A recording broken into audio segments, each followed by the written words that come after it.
welcome to LYS Podcast. Oh, yeah. So there's like 16 more. Yeah, if you've seen it, keep listening. If you don't want to spoil it, come back to it once you've seen a bit of it. G'day, you're listening to the Latrobe Youth Space radio show. You're with Catherine, Tay, Britt and Danny. And this week we are bringing you, it sounds like a play school episode, but we're bringing you the colour purple. And we're talking about Wear It Purple Day, which is coming up this Friday. Is everyone excited? Hell yeah. Yes. And if you're watching live, we are streaming through to our Facebook page and our Facebook group right here on Gippsland FM. And yeah, make sure that you tune in over there if you want to give us any song requests or you want us to give you a shout out on live radio. Yeah, do it. It'll be awesome. So Wear It Purple Day, what is it? Anyone want to take that? Hey, anyone want to jump in there? I can take it. Wear a Purple Day is pretty much wear something purple to show your support for the LGBTQIA plus community, more specifically the youth in the community. It's just such a small way to show your support, you know? Yeah. It's a nice thing to do. Plus purple is a killer color. Yeah, absolutely everyone looks good in purple. Literally. Yes. Literally. And because it's a blended color, like it's made up of like the red and the blue, you can do so many different color shades with it. You can go warm, you can go cool, you can go bluey, you can go more like magenta colored. Like there is a shade of purple for literally everybody out there, which I love. But the perfect shade is royal purple. Oh my goodness, yes, it is beautiful. I must agree, yes. But it's also just a nice chance to reflect on how far this community has gone and where else we need to go further, so the youth of the community doesn't have to go through what some of us have been through. Oh gosh, yeah, that's really and that's from shout out to Sally Conning. You will see in an upcoming documentary, that's what she put in the documentary, just talking about that. Yes. It's a really nice thing to capitalize on. Oh, absolutely. So yeah, for anyone who doesn't know, Latrobe Youth Space have been making up an incredible little series of interviews with people for Wear It Purple Day, because we want young people, no matter where they are, no matter who they are, to know that there is support out there in the community, and it's actually pretty huge. There are amazing people doing amazing things who are just like so proud of you and just like want you to be here. So like, yeah, head over to our Facebook page, make sure you share it around, make sure it gets out to all the young people who might not know that they are supported here in the Latrobe Valley. And it doesn't have to be clothing purple. You can wear purple makeup, purple shoes, purple handbag, purple anything. Purple anything, literally. Yes. 100%. I love those real little simple ways that we can like make sure that people feel seen. Yeah, exactly. Yeah, like I had this rainbow ribbon and I was like, you know what, I'm gonna make my own little rainbow badge. So I just like wear that around town. It's like very small thing, but it can mean a lot to a person who is LGBTIQ plus. Yeah, that is real. Alrighty. So with the documentary, who are some of the organizations that have jumped on board so far? Good question. Let me jog my memory. Youth Space definitely is part of it. Oh yeah. That's all I know. That's okay. I think we had We Are Latrobe and Latrobe Valley Bus Lines, and we had yeah, and I think AGL were keen to do something on there as well. There's a number of organisations. I think Scouts Australia is doing something as well with their youth.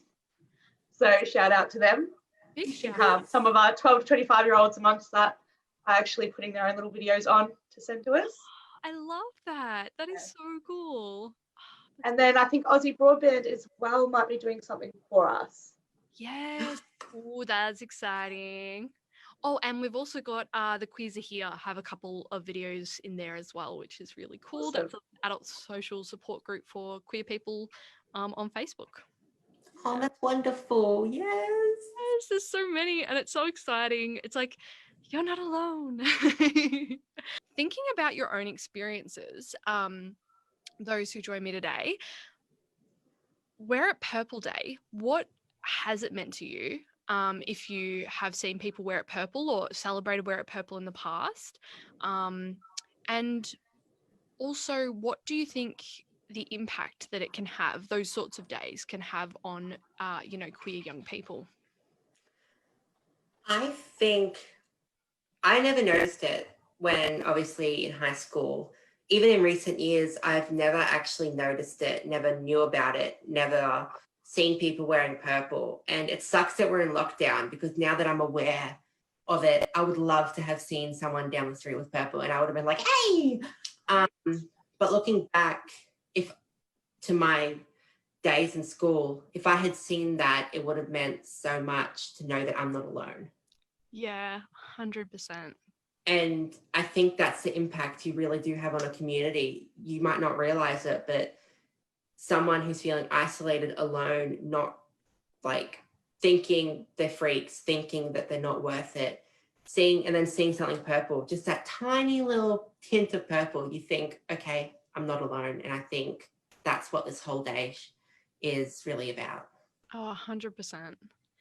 Also, just quickly jump in here. The featured artist was Mary Lambert on Same Love. Yes, so good. I'm so glad we got to reference her. She's absolutely amazing.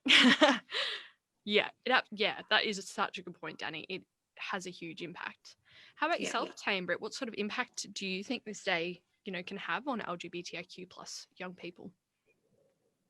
Well, I only found out about it last year when I started working at Youth Space. Yeah. And actually, me and Britt got to share our stories with some of the loyang workers. And just by just sharing our story, it had a big impact just on myself because I could actually show them who I was and made me feel a bit more comfortable, which was really good. That's so cool. Oh, nice. How about yourself, Britt? Yeah, I do remember that experience. It was amazing for me because I came out when I was 14. So just after my cousin came out as gay. Yeah. I proudly came out after him and said I'm bisexual. Yeah. Sort of paved the way for me to come out and be who I was. So mad respect to him. Oh gosh, yeah. Yeah. So to me though, like I was always out, I was always proud. Like my family were always like, well, that's just who you are. Yeah. But I knew a lot of friends that didn't have that same thing. They weren't able to come out and like openly be themselves. Even for my cousin to come out like was huge. And then for myself. So I think, that day, like actually talking about my story was like, oh, wow, that actually was a big thing.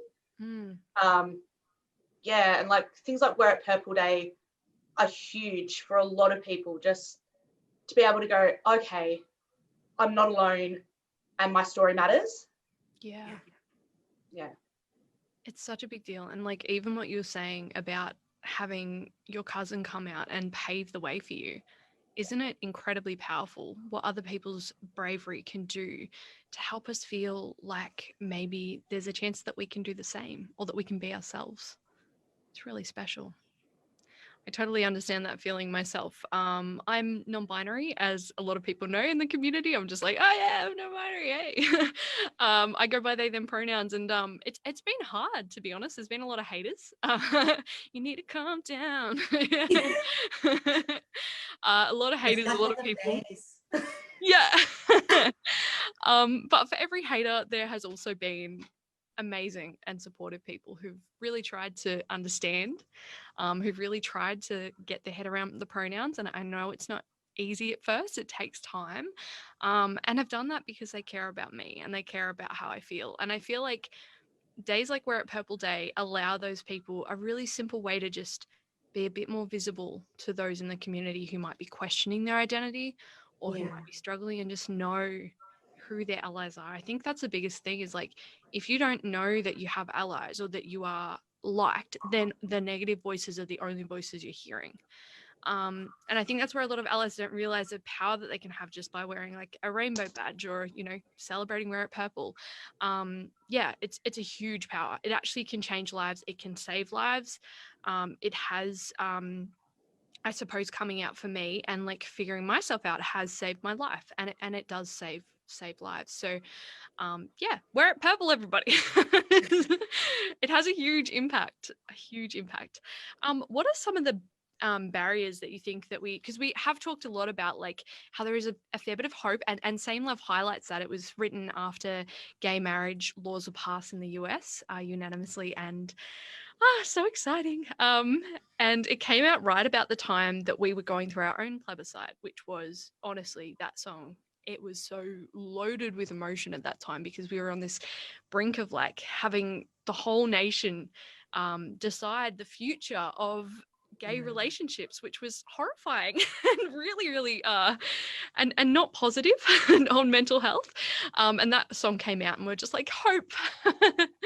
But speaking about that hope, what are some of the barriers? What are some of the things that we still need to, I suppose, as a community, get better at to support our LGBTIQ plus young people? Danny, I think you would know a lot about this because you help head up our rainbow group every week and you have those accounts firsthand.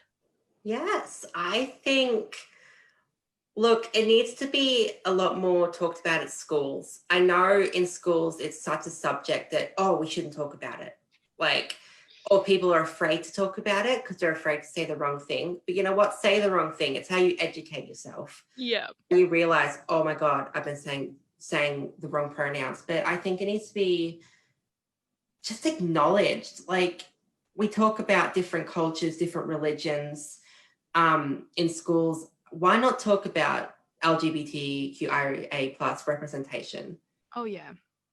So I think that's one of the biggest things we could do, because think of the people that will, learn. And when they learn, they obviously don't make those mistakes anymore because they know it's not right. Oh, yeah, absolutely. And it's interesting that you mentioned, like, we learn history and we learn religion, because I think there's a misconception out there that different genders and different sexualities are new. No, they're not. No, they're very, very ancient. They have been with us since the dawn of human beings. And I think learning about that in history and in like learning cross discipline, like all the different, queer history and queer politics and all that sort of thing will help to create a foundation for young people to be able to like understand it a bit better, rather than it just being like, here's some identities. You also get the history. You also understand the politics. You also understand, the different leaders, and have people to look up to as well. And I think a lot of people are afraid that that's, if we start doing that, that's all people are going to talk about at school. That's all they're going to learn. Some people think, oh, what about our real history? We are real history. We are part of history. Yes, absolutely. Just like you said, like different There's cultures, a bit of a minorities, they're all a part of history. There's a bit of a fun fact for history, like at school. Yeah. So they've, how you've got like the book on Anne Frank, is it? Yeah. They've taken stuff out of the book. She was a lesbian. Yes, she was. Yum. They've taken them out of the book. So most of the books at high schools or wherever they read them, they've taken them out, taken that bit out of most like schools and that. And that's not right. Yeah, God, no. Particularly because I suppose like in World War II, in the Nazi Germany regime, gay people were oppressed and they were killed for being gay. So I feel like that would be probably a pretty relevant thing to keep in the book. That is another fact. That's what that upside down triangle was. Yes. Yeah. Yeah. Yeah. Yeah. It was used as an identifier. Yes, and learning this stuff, learning the history of it, understanding where it's come from, understanding the leaders that have forged the way, like Harvey Milk and all those incredible leaders, does allow young people to feel like they're not alone, that they're part of something bigger, that they're not a freak, that there is ancient cultures all over the world that identified different genders, whether it was a third gender, a fourth gender, multiple genders, and different sexualities as well. I think really does help to normalize it and make it a little bit less scary for younger people. I feel like there's very much a big thing of this idea that it's a choice. That's exactly what I was going to say. Yeah. That it's a choice or it's learned behavior, attention seeking. And I think those three are absolute bullcrap. Yeah. And those are what we need to talk about in schools, because it's not learned behavior. It's not a choice. No. Definitely Not not a only choice. schools, though. I What don't was that? choose to get rejected by both sexes. That's what I always respond to people that say bisexuality is a choice. I don't choose to get rejected by both sexes. Exactly. It's like, who would choose to get Yeah. mocked and teased and made fun of? It's Yeah. a choice. Exactly. Literally, and this whole idea that like education is going to brainwash kids into being gay or being non-binary or trans or whatever is also ridiculous, because it's like, actually no, like even with all of the curriculums and all of the, you know, teachings that try to say the opposite of that, and try to say no, you know, being gay is wrong or whatever, there have still been gay people forever. It hasn't. There is a nature there. There's something that is more, that is deeper, and that can't be moved just by education. So no, you can't. It's not contagious. Don't worry. And it's not only just educating people at schools, it's educating people in your community, and just embracing like I know we're in like a little rural community down here, but embracing like Mardi Gras and have like something down here Oh to yeah. embrace like The the LGBT community more, because it's like a full street you can do it on, like commercial road. I would love that. Oh my god. How good would that Seriously. be? Let's That would Imagine be all the amazing. We glitter. might have to do something, right? I honestly Yes, feel I like think we do. we got to do something. I feel like we're going to get Pride Initiative on the phone. We'll get Queers Are Here on the phone. We got to do something. When COVID's over. Guys, we can make a float and throw beads to people.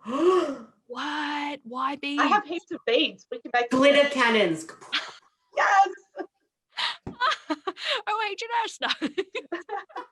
I love it. Oh, this is such a good conversation. Loving every piece of it.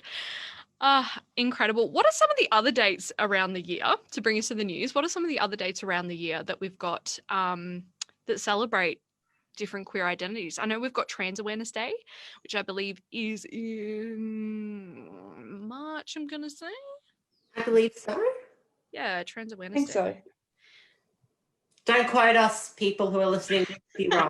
Our memories are shocking. Oh, yeah, it is. It absolutely is shocking. Trans Awareness Week is November 12th, not March. Significantly There we go. not We're March. way off. I'm trans and I don't know it. What?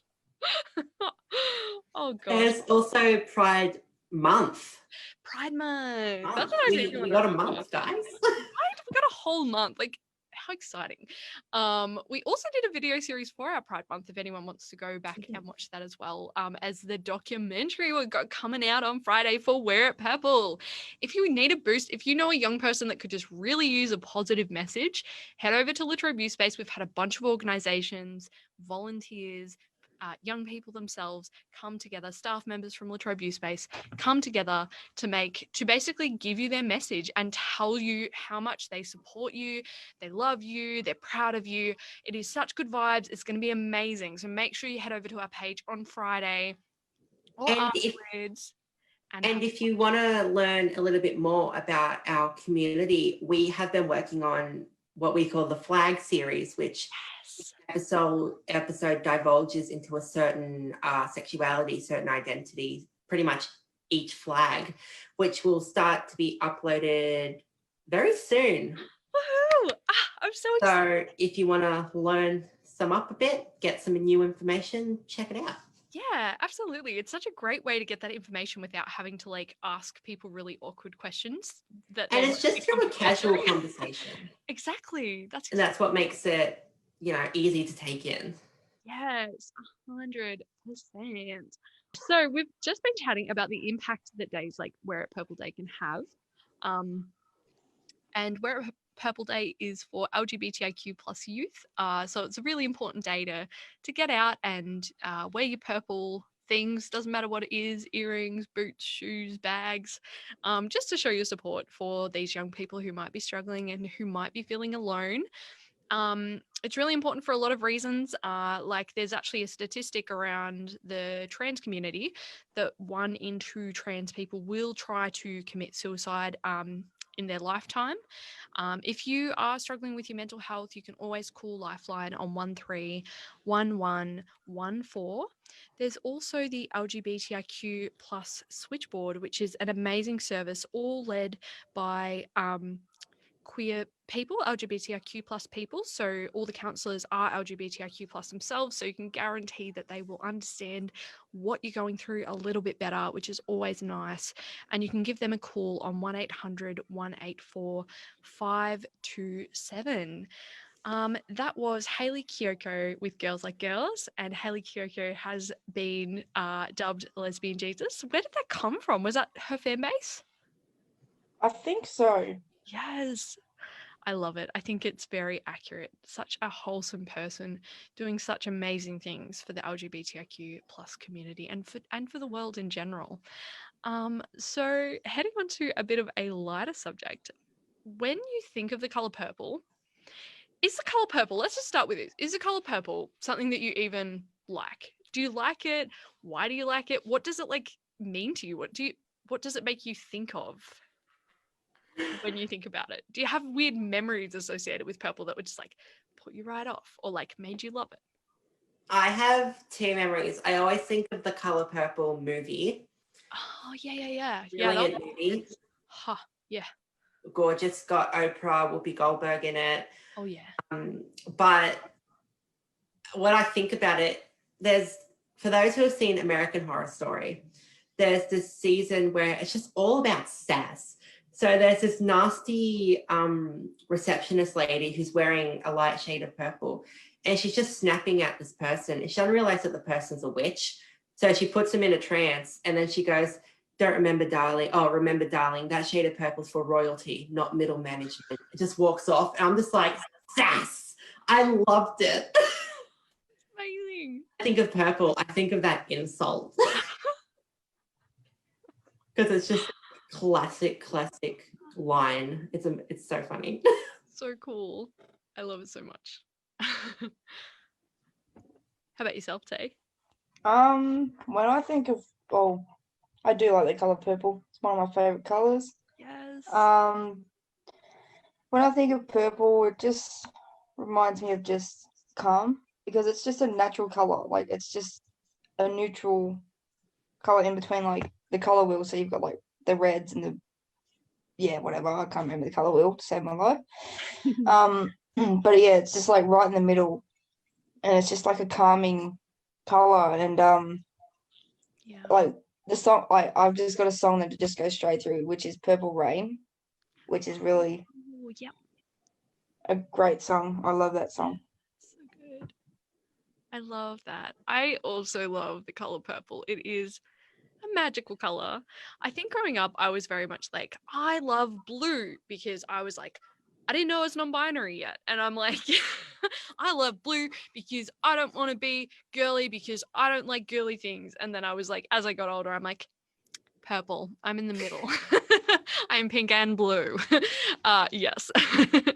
But yeah, it sparks a lot of pride for me, figuring out that purple is one of the colors on the non-binary pride flag, and also represents sort of that crossing over of blue and pink, or male and female, or man and woman identities. So it's it is very proud color for me. But it's also calming. As Tay said, I have this amazing background on my screen, and it's all these beautiful shades of lilac, and it just calms me down. It just brings me down. Yeah, it's very good. What about you, Brent? Yeah. So purple has like different meanings for me. So I'm very spiritual. So to me, I kind of think of like spirit, your soul, that sort of thing.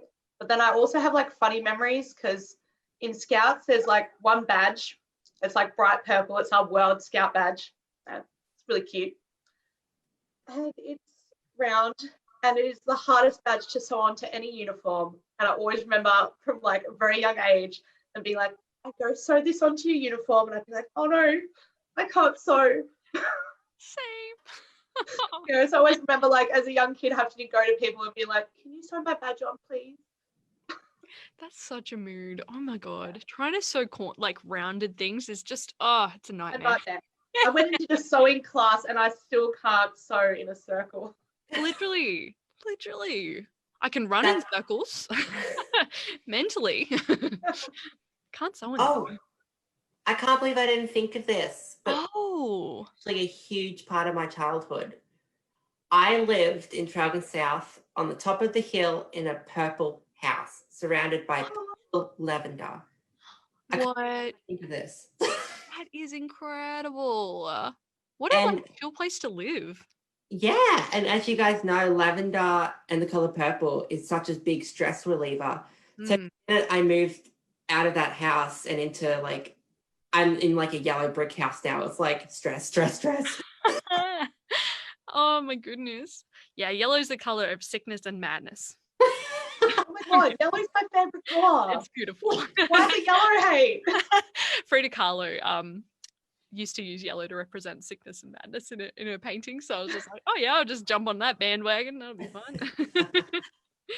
Oh dear. No, purple is such a beautiful color. And like I said before, it's really versatile. Like everyone can find a shade of purple that works for them, which is why everyone should be wearing purple on Friday. No, definitely. That would be awesome. It'd be so good to see. Like, even though we're at home, even though we're not out as much, it would be really good to see people wearing purple on Friday. Also, we've talked a little bit about this previously, like particularly with like Macklemore and Ryan Lewis and Hayley Kiyoko and these amazing songs. But what LGBTQIA plus representation speaks to you the most? Think like movies, celebrities. Yeah. Take it away, Danny. I think a healthy mix of the two, celebrities and movies. I think mainstream movies that tell such a flowing story of journeys and, you know, describe what it means to be part of the community. And I think there needs to be more movies that represent the community, because yes, we have gay movies, we have lesbian movies, we have some trans movies, but we don't have many non-binary movies, we don't have many pansexual movies. And I think it would be great for someone growing up to watch that movie and be like, oh, okay, I relate to that. Yeah. Because that was my problem. Like, there was no trans movies at all. And until Caitlyn Jenner, I had no idea what it meant to be trans. And yeah, that's real. You can't be what you can't see. Well, you can be it, but you can't like know. But you don't know. You don't know it, which makes your life miserable. Exactly. Yeah, that's real. How about yourself, Tay? The person that comes to mind, I actually watched it the other day, is Pink. Even though she's not, she's an ally, she did a whole like presentation on like the community and how she wants not straight marriage or gay marriage. She just wants happy marriage and loving marriage and caring marriage. And I'll find the link again and I'll put it in our description, or in our comments, and give it a look. It's like very inspiring. Yeah. I'll have to rewatch it because I'm not sure if she swears in it or not. But I think she does a little bit. Knowing Pink, she probably does. Oh, yeah. That passionate. it's like, It's passion. Absolutely. all right, I won't put it in there, but if you want to watch it in your own time, it's just like very powerful. From coming from like an ally, is just, Yeah. it like gives me goosebumps all over. 100%. That's so cool. I think the first like memory I had of understanding like what bisexual was probably through Pink and then through Missy Higgins, actually. Yeah, those two amazing, badass women absolutely helped me understand myself a lot better growing up. When it comes to like non-binary stuff, honestly, like I think like Danny mentioned, there's just like not a lot of trans representation in general, let alone non-binary representation. So it wasn't until probably a lot later that I started to understand that there were people out there were celebrities out there that did identify that way. Some of the first that I found out about was Sam Smith, Miley Cyrus, as well as is it Willow Smith? Yep. Yeah, Willow Smith. And then a few others as well who have, I'm just trying to remember their names. I could like Ricky picture their Martin. faces, but what's that? Ricky Martin, Yeah. identifies as, I think it's bi. Oh, that's so cool. I'm not 100% sure. I'm pretty sure it's gay. Gay? I'm pretty sure. Pretty sure? Maybe. I'm gonna look it up just in case. No, I'm kidding. I'm like 90, I'm like 50-50. Oh, Yeah. I did read it somewhere. I just can't remember. My memory is You're shocking. 50-50, so is Ricky. No, I'm kidding. I don't know. Golly. Yeah. But honestly, they have such a big impact. I remember I worked at this $2 shop when it was very illegal. I was like 11 or something, or 12, some ridiculously young age. And I worked at this $2 shop, and there was this big poster of Pink that was for sale. And I remember my manager one day just being like, do you know that she's bi? And I'm like, what's bi? I was like, that's a thing you can be? Like, what? So he did come out as gay. Ah. But he said for many years he thought he was bisexual, but he has come out as gay. That's rude. That's rude. Yeah, I did read something that was bi. Then yeah. Yeah. We were both right. Una las dos. Yes. Awesome. How about yourself, Britt? Oh gosh, I don't know. See, I don't really follow celebrities. It's not really my thing. Like, yeah. And of course, I've sort of watched a few movies where there's been representation, like Kinky Boots, for instance. Love that movie. Ooh, yes. I recently watched. I think it's called Dumpling. I think it's literally just called Dumpling. Dumpling.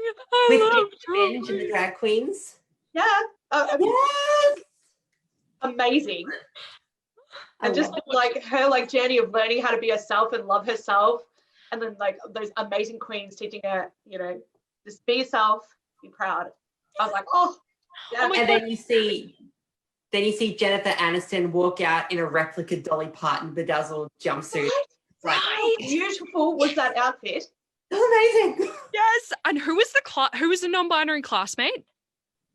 Oh, I don't remember their name. They were so cool. I was like, that was literally the first time I'd ever seen a human being actor play a non-binary character on screen. Yes, and so well as well. So like, it was done very good. Yeah. Because I feel like most of us are either like fairies or chaos gremlins, and the character was a chaos gremlin, and I could relate very hard. And I think that's another thing with that representation. It's good to do it smoothly, not rush it out. Exactly. Yeah. If you make it such a big deal, it feels like you're pointing it out more. Yeah. Whereas if it's just, you know, not Just a big deal. A lot of them. Yeah. Exactly. It's just normal. I love that. Yeah, I agree. So good. A couple of other ones that come to mind. One Day at a Time with Sid's character. One day. Being the non-binary character. Absolutely loved it. The significant other. I know. So cute. It was such a cute nickname when they were trying to come up with like names to call your non-binary partner. They were going through like Joy Friend, and then they come up with significant other, and I thought it was just adorable. I squealed a lot. And just for those that don't know, it's because their name was Sid. Yes, there you go. Sorted. Nice. And Steven Universe as well. Yes. Has a lot of representation. It has queer relationships. It has representation of women all the way from like super femme all the way to super masc women. It has representation of non-binary characters, and it even hints at trans characters, like trans binary characters as well, which is really cool. Yeah, very nice. So yeah, if you're looking for some movie pics to see yourself on the screen, check them out. Any others? Ooh. Think of Arthur. Do you know the old cartoon Arthur? Oh, yes. What? Did they have some? Yeah. The teacher Recent episode, the teacher got married to his partner. Yeah. And the kids didn't realise and thought that the marriage organiser was actually the partner. And they're like, oh my God, she's horrible. We have to like end the marriage. And oh my God, no. They got to the wedding and went, oh, it's actually the really nice guy that sold us chocolates. Oh, that's so cute. So like they loved it. And they were, yeah. So so Arthur's still happy, going. Yeah. Yes. No idea. I've got something to catch up on this weekend.